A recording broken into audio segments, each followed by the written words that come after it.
अस्सलाम वालेकुम व्यूअर्स। रात प्यास लगने पर उसकी आंख खुली। मुंदी मुंदी आंखें खोलते साइड टेबल से जग उठाया तो वो खाली था।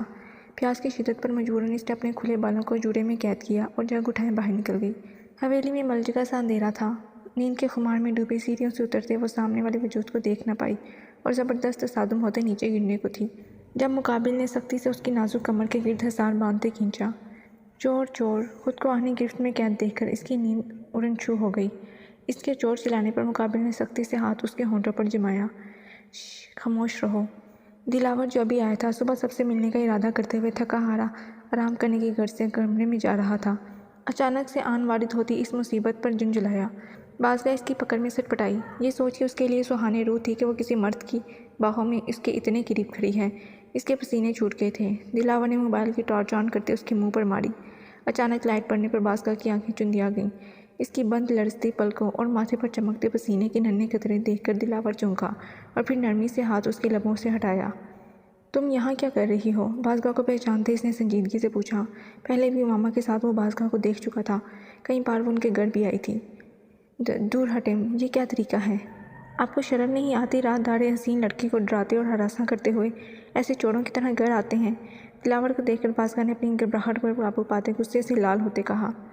मिस हसीन लड़की, अंधों की तरह आप चल रही थीं, मुझसे आप टकराईं। अगर मैं कहूँ कि रात दाड़े आप मुझ पर डोरे डाल रही थीं या मुझे लूटने के इरादे से मुझसे टकराई हैं तो क्या ये झूठ होगा? दिलावर को तो उसके अंदाज़ पर पतंगे लग गईं। इसी के अंदाज़ में जवाब देते वो बाज़गा का पारा हाई कर गया। देखिए मिस्टर दिलावर, माना आप मेरी बेस्टी के भाई हैं, लेकिन इसका मतलब ये नहीं कि आप मुझसे इस तरह बात करें। आप जानते नहीं मुझे। कोई बात नहीं, अगर आपकी यही ख्वाहिश है तो जान पहचान भी बढ़ा लेते हैं, इसमें कौन सा वक्त लगता है। वो दोनों लड़ते बहस करने में मसरूफ़ थे, इस बात का एहसास किए बिना कि कोई उन दोनों को इस वक्त इस हालत में देख लेता तो क्या होता। बहुत बदतमीज़ हैं आप, बाज़गा के गुस्से से कहने पर दिलावर कमीनगी से मुस्कुराया। अभी तो तुमने मेरी बदतमीज़ी के मुजाहरे देखे कहाँ हैं, प्रीटी गर्ल। दिलावर ने उसके जलने कुन्ने पर दिल जलाती मुस्कुराहट पास करते उसके सुर्ख गाल खींचे थे। अस्तग़फिरुल्लाह, बाज़गा ने उसके ज़ोमीनी अंदाज़ में कही बात पर बेसाख्ता निगाहें फेरते हुए कहा। दिलावर इसके अंदाज़ पर हंस दिया। गुड गर्ल, ऐसी ही तौबा करती रहा करो, जन्नत में एक साथ जाएंगे। मैं नहीं चाहता मेरी हमसफ़र जहन्नुम में जले। दिलावर ने उसकी तरफ झुकते सरगोशियाना अंदाज में कहा और इससे दूर होते अपने बैग उठाए सीढ़ियों की तरफ बढ़ा, जबकि बाज़गा तो इसकी सरगोशी पर साकित रह गई थी। बदतमीज़ इंसान, समझता क्या है खुद को? ठड़की ना हो तो। वो मामा का भाई है इसलिए छोड़ देती हूँ, वरना दिन में तारे दिखा दूँ, ऐसी हूँ मैं। अंधेरे में इसकी पुश्त को कुर्ते पर बढ़ाते हुए कोफ से किचन की तरफ बढ़ गई। दूसरी तरफ मुकर्रम ज़ीनत बेगम के कमरे के बाहर खड़ा था, दरवाज़ा खटखटाने को हाथ बढ़ाता, फिर ये सोचकर कि फूफो क्या सोचेंगी वापस खींच लेता। आखिर थक हार कर इसने दरवाज़ा खटकाने की हिम्मत कर ही ली। पहली से दूसरी दस्तक पर ज़ीनत बेगम के बजाय उमामा ने दरवाज़ा खोला तो सामने मुकर्रम को देखकर आंखें फैली, जबकि मुकर्रम की तो मुराद बढ़ाई थी। आप फूफो सो रही हैं? मुकर्रम ने उसके लबों पर अंगुश्ते शहादत रखते बेड पर सोई ज़ीनत बेगम को देखा और इनके नींद में होने का यकीन करते उमामा का हाथ पकड़कर बाहर खींचते दरवाज़ा बंद किया। ये क्या कर रहे हैं आप? उमामा इस सारी कार्रवाई पर हक्का बक्का रह गई थी। मुकर्रम ने टॉर्च ऑन करते उसे देखा, जिसकी नींद के खुमार से सुर्ख आंखों में हैरानगी थी। स्लीपिंग सूट में मलबूस, बालों का ढीला सा जूड़ा बनाए जिससे लटें निकल के गुलाबी चेहरे पर झूल रही थीं। मुकर्रम इसका हुआ बीधा हुस्न देखकर मबहूत रह गया। ये सवाल मुझे तुमसे पूछना चाहिए जिन साईं, क्या किया है तुमने मेरे साथ? मुकर्रम ने उसे दीवार से लगाते इतराफ़ में हाथ रखते उसकी तरफ झुकते बारी लहजे में कहा। उमामा इसके बदले अंदाज पर घबरा गई। मैंने तो कुछ नहीं किया। क्या कह रहे हैं आप? मुझे कुछ समझ नहीं आ रही। जिन साईं, मेरा दिल, मेरा सुकून, मेरा चैन करार सब लूट कर तुम यूँ अनजान बन रही हो। ये सितम नहीं तो क्या है? इस सितम पर दिल करता है ऐसी सजा दूँ कि तुम्हारी हर आती जाती सांस पर मेरी महक आए, तुम भी मेरी दूरी पर यूं ही बेचैन रहो। इसकी लहरती उंगलियों में उंगलियां उलझाते गंभीर लहजे में कहा। मामा के वजूद में सनसनाहट दौड़ी। मुकर्रम का अंदाज उससे लर्जा गया था। आदत से मजबूर होंठ चुबाते इसने मुकर्रम को देखा, जिसकी आंखों में मोहब्बत का जहान आबाद था। मुकर्रम की नज़र उसके होंठों पर गई तो उसे अपने हलक में कांटे से चुभने महसूस हुए। इन पर क्यों जुल्म करती हो बीवी? ऐसी अदाएं दिखाओगी तो बचना मुश्किल हो जाएगा। मुकर्रम ने उसके होंठों पर अंगूठा फेरकर आज़ाद करवाते ज़ोमीनी अंदाज में कहा। इसके लम्स और नज़रों की गर्मी पर मामा को अपना आप झुलसा हुआ महसूस हुआ। चेहरे पर लाली बिखर गई। मुझे नींद आ रही है। इसकी सारी बातों के जवाब में नींद के खुमार से सुर्ख निगाहें झुकाए इसने कांपते लहजे में कहा। मुकर्रम गहरा सांस भरकर रह गया। ठीक है, जाओ सो जाओ, मेरी नींद उड़ाकर अपनी नींदें पूरी कर लो। अब जब मेरे पास आओगी ना तब मेरी बारी होगी नींदें उड़ाने की। मुकर्रम ने इसके पिशाने चूमते रहा किया तो मामा ने जड़ से कमरे में जाते दरवाज़ा बंद किया। मुकर्रम इसकी तेज़ी पर दिलकशी से हंस दिया। दूसरी सुबह दिलावर को वहाँ देखकर सबकी खुशी में इजाफा हो गया, जबकि बाज़गाह ने उसे देखकर नाक मुंह चढ़ाया, जैसे रात का गुस्सा अभी भी कम ना हुआ हो। जब भी वो इसे देखती दिलावर मुस्कुरा देता और इसकी मुस्कुराहट ऐसी थी कि बाज़गाह कर रह जाती। नाश्ता करने के बाद वो सब उमामा को लेकर रुखसत हो गए थे। दूसरी तरफ शादी की तैयारियां शुरू हो गई थीं। मुकरम रोज़ाना उमामा को कॉल करता था, लेकिन उमामा ने जैसे उसे इग्नोर करने की कसम खाई थी। कर लो जितना नज़रअंदाज करना है, आना तो मेरी दस्तरस में ही है जिन साईं। सिर्फ 2 दिन बाद मैं इस सब का हिसाब लूँगा, वो भी सूद समेत। मुकरम ने गुस्से से मैसेज लिखकर सेंड किया। दूसरी तरफ उमामा ने जब इसका मैसेज पढ़ा तो इसमें छुपी धमकी पर इसके हाथ पैर फूल गए। उसे अंदाज़ा था कि मुकरम नाराज़ है उससे, लेकिन अब उसका मैसेज पढ़कर उसके गुस्से से डर लग रहा था। अल्लाह जी बचा लेना ड्रैकुला से, उमामा ने उसकी वार्निंग पर घबराते हुए कहा और कुछ सोचकर मैसेज टाइप किया। सुनो, नाराज़ मत होना, कभी ऐसा जो हो जाए कि तेरी याद से गाफिल किसी लम्हे जो हो जाऊं, बिना देखे तेरी सूरत किसी शब जो मैं सो जाऊं, तो सपनों में चले आना, मुझे एहसास दिला जाना। सुनो, नाराज़ मत होना, कभी ऐसा जो हो जाए जिन्हें कहना ज़रूरी हो वो मुझसे लफ्ज़ खो जाए, अना को बीच में मत लाना, मेरी आवाज़ बन जाना, कभी नाराज़ मत होना। मैसेज सेंड करते हुए वो मुस्कुराई। मुकरम जो मोबाइल बेड पर फेंक कर कबर्ड की तरफ जा रहा था, बीप की आवाज़ पर वापस आते मोबाइल उठाते स्क्रीन ऑन की। मैसेज नोटिफिकेशन देखते इसने मैसेज खोला। जैसे जैसे उसे पढ़ता गया आसाम ढीले पड़ते गए, जबकि बीचे उनाबी लबों पर मुस्कुराहट बिखरी थी। उफ़ मेरी चिलाक लोमड़ी, बचने की कोशिश में है, देख लूँगा, एक बार मेरे पास आ जाओ, मुकरम ने मुस्कुराते कहा और जवाब दिए बिना मोबाइल रखते चला गया। जबकि दूसरी तरफ मैसेज सीड होने पर भी जवाब नहीं आया तो मामा का मुँह खुला। लगता है शदीद नाराज़ हैं। उफ़ अब क्या होगा। वो मामा ठीक कहते हैं, वो तुम नालायक लड़की हो, क्या हो जाता अगर बात कर लेती तो। उन्होंने फ़ोन से निकल कर खा तो नहीं जाना था ना तुम्हें। अल्लाह अब क्या करूं, कैसे मनाऊं इन्हें, अब तो मेरी खैर नहीं। मुँह फुलाए बड़बड़ाते वो खुद को कोसने लगी। मेहंदी की रस्म उमामा और जरनाब की एक साथ हवेली में की गई थी। क्योंकि इन लोगों को जरनाब को मेहंदी लगाने के लिए हवेली आना था, तो उमामा और इसकी रस्म एक साथ ही करने का फ़ैसला किया।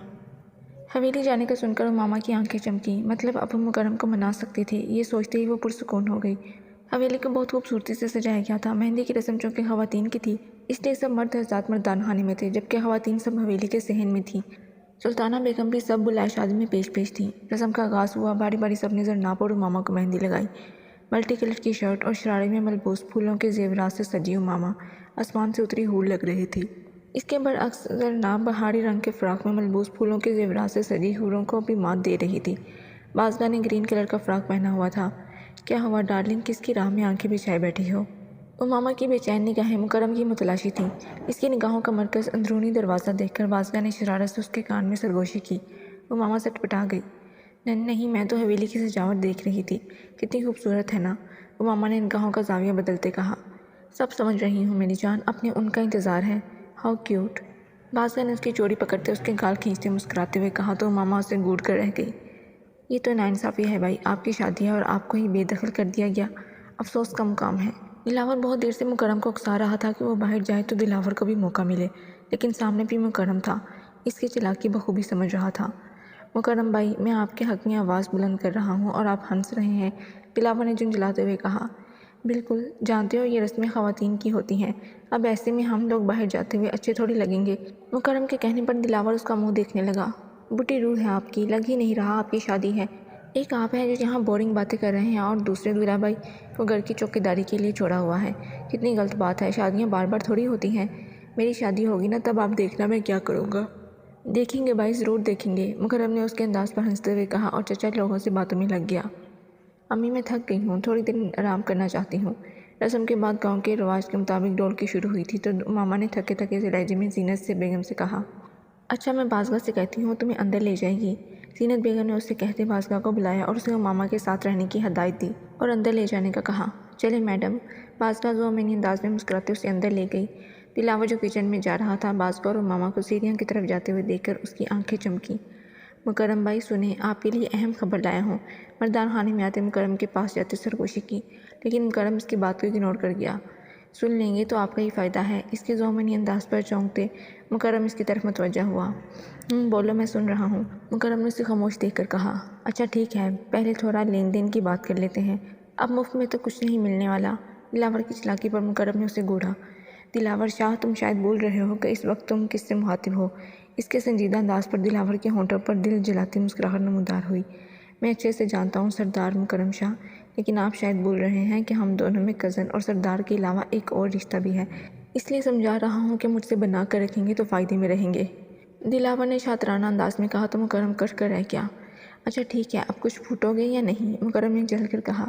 جی بالکل سردار، کان ادھر کریں۔ دلاور نے سب مرد حضرات کو دیکھتے ہوئے کہا تو مکرم تھوڑا اس کی طرف جھکا۔ دلاور کی بات سنتے اس نے شکی نظروں سے دلاور کو دیکھا۔ تم میری مدد کیوں کر رہے ہو؟ مکرم کی شکی انداز پر دلاور کھسیانی ہنس دیا۔ سمجھا کریں نا یار، آپ کی تو شادی ہو رہی ہے لیکن میرے بارے میں کوئی نہیں سوچ رہا، اس لیے میں خود ہی اپنے لیے راہیں ہموار کرنے لگا ہوں۔ وہ نکچڑی ہاں کر دے تو آج ہی رخصتی کروا کر ولیمے کا اعلان کر دو۔ بڑے بے شرم ہو دلاور، مکرم نے اس کے بے شرمی سے کہنے پر سرخ پڑتے ہوئے کہا۔ جس نے کی شرم اس کے پھوٹے کرم، دلاور نے آنکھ ونک کرتے ہوئے اشارے سے کہا تو مکرم ہنس دیا۔ ماما تمہیں کچھ چاہیے تو مجھے بتا دو، میں کچن جا رہی ہوں، لیتی آؤں گی۔ بازگاؤں کو بھوک نے ستایا تو اس نے ماما سے کہا۔ ہاں چائے کا 1 کپ پلیز۔ اوکے میں ابھی بنا کر لائی، بازگاہ نے چٹکی بجاتے کہا اور باہر نکل گئی۔ ماما نے ریلیکس ہوتے ڈریسنگ ٹیبل کے سامنے کھڑے ہوتے ہوئے دوپٹے کی پین نکالی۔ دوپٹہ اتار کر بیڈ پر رکھا ہی تھا کہ دروازہ کھلنے کی آواز پر اس نے شیشے میں دیکھا۔ مکرم کو دیکھ کر جھٹکے سے پلٹی۔ آپ؟ اسے یہاں موجود دیکھ کر ماما کی آنکھیں پھیلی تھیں، جبکہ مکرم تو محبوس سا اس کے حسن میں کھویا ہوا تھا۔ چودھویں کی چاند کی طرح چمکتا چہرہ جس پر شرم کی لالی چھائی ہوئی تھی۔ مکرم مدہوش سا اس کے قریب آیا۔ اس کی آنکھوں میں جذبات کا سمندر دیکھتے اور ماما نے سر جھکایا۔ مکرم نے تھوڑی سے پکڑ کر اس کا چہرہ اوپر کرتے مخمور نگاہوں سے اس کے نقش کو دیکھا۔ کوئی اتنا پیارا کیسے ہو سکتا ہے؟ پھر سارے کا سارا کیسے ہو سکتا ہے؟ اس کے سرخ گال پر ہاتھ کی پشت پھیرتے باری لہجے میں سرگوشی کی تو ماما کا دل اچھل کر حلق میں آیا۔ شاہ بازگاہ آنے والی ہوگی، آپ جائیں، ماما نے دروازے کی طرف دیکھتے گھبراتے ہوئے کہا۔ جن سائیں کیوں اپنی شاہ پر ظلم کرتی ہو؟ جانتی ہو تمہارے اس روپ کو دیکھ کر تم نے اس سے دور رہنا اور بھی مشکل ہو گیا ہے۔ مکرم نے اس کے ہاتھوں پر لگی مہندی کی بھینی بھینی خوشبو اپنی سانسوں میں اتارتے ہوئے کہا۔ ایک دن کی تو بات ہے، اس کے بعد میں ہمیشہ کے لیے آپ کے پاس آ جاؤں گی۔ اس کی باتوں پر سرخ پڑتے کہا۔ اس روپ میں سامنے آؤ گی تو بندہ بشر بہک سکتا ہے۔ جن سائیں، اس کی پلکوں پر باری باری لب رکھتے خرگوشی کی تو ماما کا دل دک سے رہ گیا۔ آپ ناراض تو نہیں ہے نا؟ ماما نے بات بدلتے ہوئے پوچھا۔ تم نے منایا ہی نہیں جن سائیں، یک لفظی جواب دیتے اپنی تنچنا لب پیشانی پر رکھے۔ دل تھک کے بڑھ نہیں رہا تھا۔ شاہ مجھے منانا نہیں آتا، ماما نے اس کے پرسکون لمس پر آنکھیں بند کرتے دھیمی آواز میں کہا۔ نہیں آتا تب بھی منانا پڑے گا، اس کی پیشانی سے پیشانی ٹکائے باری لہجے میں کہا تو ماما نے بے بسی سے اسے دیکھا۔ اس کے معصوم بنے پر مکرم ہنس دیا، جس سے اس کے گال کا ڈمپل واضح ہوا۔ ماما نے اس کے گال میں ابھرتے گڑھے کو دیکھتے ہوئے بے خودی میں اس پہ ہونٹ رکھے۔ سیکنڈ کے لیے اس کی گستاخی پر مکرم ساکت رہ گیا۔ اب تو مان جائیں پلیز، اپنی بے ساختہ کی گئی حرکت پر سرخ پڑتے اس کے سینے میں چپتے منمناتے ہوئے کہا۔ مکرم ہوش میں آتے دلکشی سے ہنس دیا۔ تمہاری یہ ادائیں کسی دن میرا کام تمام کر دیں گی، اس کے خود میں چھپے نازک وجود کو دیکھتے ہوئے باری لہجے میں کہا تو ماما مسکرا دی۔ اللہ کی طرف سے اس خوبصورت انعام پر مکرم کا دل سجدہ ریز تھا۔ ہیلو مس حسین لڑکی، کیسی ہو؟ بازگاہ کو کچن میں دیکھ کر دلاور نے اندر آتے شوخی سے کہا۔ آپ کو سکون نہیں ہے؟ بار بار کالے بلے کی طرح میرا راستہ کاٹتے رہتے ہیں، بازگاہ نے اسے دیکھ کے ترک کر کہا۔ اوہو، یہ تو لمحہ فکریہ ہے، اگر کالا بلّا راستہ کاٹے تو سمجھو خطرہ ہے، کہیں ایسا نہ ہو تمہارے نصیب اس کالے بلے سے پھوٹنے والے ہیں۔ دلاور نے گہری نظروں سے اس کا سجا روپ دیکھتے ہوئے کہا۔ استغفراللہ، اللہ نہ کرے ایسا کچھ ہو، بازگاہ نے اسے گھورتے ہوئے کہا۔ ویسے اس میں کوئی برائی بھی نہیں ہے، تم کیوں پریشان ہو رہی ہو؟ فکر تو مجھے کرنی چاہیے کہ مجھے تمہیں برداشت کرنا پڑے گا۔ ہیلو مس ٹھڑکی، زیادہ اوور سمارٹ بننے کی ضرورت نہیں ہے سمجھے، میں اگر عزت سے پیش آ رہی ہوں تو انسان بن کر رہو، میرے سامنے اپنی یہ ٹھڑک جاری نہ تو کیا؟ بازگاہ کے بڑک کر کہنے پر دلاور نے اس کے قریب جھکتے آنکھوں میں آنکھیں گاڑے سرگوشیانہ انداز میں کہا۔ غصے میں مجھ سے شادی کر لو گی؟ مخمور نگاہوں سے اسے دیکھتے ہوئے باری لہجے میں کہا تو بازگاہ کا دل دک سے رہ گیا۔ یہ کیا پاگل پن ہے؟ ہوش میں ہیں آپ؟ گھبراہٹ کے مارے بازگاہ سے بولا نہیں جا رہا تھا۔ ہو تو تم نکچڑی کریلی لیکن بہت پیاری ہو، یہ اور بات کے پکاتی بہت ہو لیکن پھر بھی مجھے پسند ہو۔ اس کے گول مول بات پر الجھتے بازگاہ نے گھورا۔ اسے سمجھ نہیں آیا کہ یہ تعریف کی گئی تھی یا برائی۔ شادی کرو گی مجھ سے؟ اس کا ہاتھ اپنے دل کے مقام پر رکھ کر دلاور نے گمبھیر لہجے میں پوچھا۔ بازگاہ کا چہرہ سرخ ہو گیا۔ بڑی بڑی باتیں نہیں کروں گا، بس یہ وعدہ ہے تم سے، میری وجہ سے تمہاری آنکھوں میں کبھی آنسو نہیں آئیں گے، سایہ بن کر تمہارے ساتھ چلوں گا، زندگی بھر صرف تمہیں چاہوں گا۔ اس کے فسوں خیز لہجے پر بازگاہ نے لرزتی پلکیں اٹھائیں۔ اس وقت وہ لڑتی جھگڑتی بازگاہ کی جگہ حیا سے سرخ شرمائی گھبرائی سی مشرقی لڑکی لگ رہی تھی۔ اس چپ کو میں کیا سمجھوں؟ دلاور کے پوچھنے پر بازگاہ نے آنکھیں بند کرتے اپنے ہاتھ کی ہتھیلی پر اس کی دھڑکن محسوس کرتے مسکراتے اس بات میں سر ہلایا۔ اور اسے دھکا دیتے ہوئے جبک سے باہر نکل گئی۔ پیچھے دلاور پتیلی میں پکتی چائے کو دیکھ کر بالوں میں ہاتھ پھیرتے مسکرا دیا۔ اور پھر بارات کا دن آ پہنچا۔ مائیوں کے بعد مکرم سب کو اپنے شہر والے بنگلے میں لے آیا تاکہ بارات کے دن مشکل نہ ہو۔ دلاور نے بازگاہ سے پسندیدگی کا اظہار رحاب اور شمون سے کرتے نکاح کی خواہش ظاہر کی۔ رحاب کو وہ چنچل اور شرارتی سی لڑکی بہت پسند آئی تھی۔ اس کی خواہش پر شازم چا اور مکرم سے مشورہ کرتے ان لوگوں نے عاظم خان سے بازگاہ کا رشتہ مانگا۔ وہاں سے مثبت جواب ملنے پر امامہ اور زرناب کی رخصتی کے ساتھ بازگاہ کا نکاح رکھ دیا گیا۔ امامہ اور زرناب روایتی دلہنوں کے لباس میں سجی بے انتہا خوبصورت لگ رہی تھیں۔ دونوں پر ٹوٹ کر روپ آیا تھا۔ دوسری طرف مکرم شاہ اپنی وڈیروں والی پرسنالٹی میں انتہائی سوبر اور کسی ریاست کا شہزادہ لگ رہا تھا، جبکہ زرار بھی انتہائی ہینڈسم لگ رہا تھا۔ بارات شہر کے بڑے ہال میں آئی تھی۔ سب سے پہلے زرناب، زرار، دلاور اور بازگاہ کے نکاح کی سنت ادا کی گئی۔ اس کے بعد باقی رسموں کے ساتھ رخصتی کی رسم ادا کی گئی۔ زرناب اور امامہ کی رخصتی کے وقت دلاور نے بہت شور ڈالا کہ اس کی دلہن کو بھی رخصت کر دیا جائے، لیکن کسی نے اس کی ایک نہیں سنی اور 2 سال تک اس کی رخصتی ملتوی کر دی گئی۔ بڑوں کی دعاؤں اور قرآن کے سائے میں زرناب خان اور امامہ شاہ رخصت ہو گئیں۔ جانتی ہو زری، اس دن کے لیے میں نے کتنی دعائیں مانگی تھیں۔ میں نے سنا تھا محبت ہر کسی کو راس نہیں آتی، اس لیے ڈرتا تھا تمہیں کھو نہ دوں، لیکن دیکھو اللہ نے مکرم شاہ کو وسیلہ بنایا۔ آج ہم نکاح جیسے پاکیزہ بندھن میں بندھے ہیں تو مکرم کی وجہ سے، اور تم اسے غلط سمجھتی رہی۔ زرار نے اس کی دلہن کے روپ کو سراہتے آنکھوں میں قید کرتے کہا تو زری کا سر جھک گیا۔ میں ان سے سوری کر لوں گی، زرناب نے شرمندہ ہوتے دھیمی آواز میں کہا۔ گڈ گرل، میرے جیون کا حاصل ہو تم، اللہ تعالیٰ نے بیتحیات کے لیے تمہیں میرے نام کر دیا ہے۔ چلو شکرانے کے نفل ادا کرتے ہیں، کیونکہ اس انعام پر خدا کا جتنا شکر ادا کیا جائے کم ہے۔ زرار نے اس کے زیورات اتارتے مسکراتے ہوئے کہا تو زرناب نے اس بات میں سر ہلایا۔ وہ نروس سی بیٹھی مکرم کا انتظار کر رہی تھی۔ مکرم کا فزوں خصم ہول اس کو گھبراہٹ میں مبتلا کر رہا تھا۔ بار بار انگلیاں چٹکاتے ہوئے دروازے کو دیکھتی، نیند اور تھکن سے آنکھیں میں سرخ ڈورے بڑھے ہوئے تھے۔ اس کی گھبراہٹ میں اضافہ تب ہوا جب کلک کی آواز سے دروازہ کھولتے مکرم اندر آیا۔ شال اتار کر صوفے پر رکھے وہ بیڈ کی طرف بڑھا۔ اس کے ہر بڑھتے قدم کے ساتھ امامہ کے دل کی دھڑکن بڑھتی گئی۔ مکرم اس کے ساتھ بیٹھا تھا، امامہ نے پلکیں جھکا لیں۔ اس کے اس ادا پر مسکراتے پرشوق نظروں سے اسے دیکھا۔ تھوڑی سی پکڑ اس کا چہرہ اپنا مقابل کیا تو اس کا لہو جھلکاتا چہرہ دیکھ کر مبہوت رہ گیا۔ میری جن سائیں، میری روح کا سکون، تم اتنی حسین ہو کہ جب جب تمہیں دیکھتا ہوں فدا ہو جاتا ہوں۔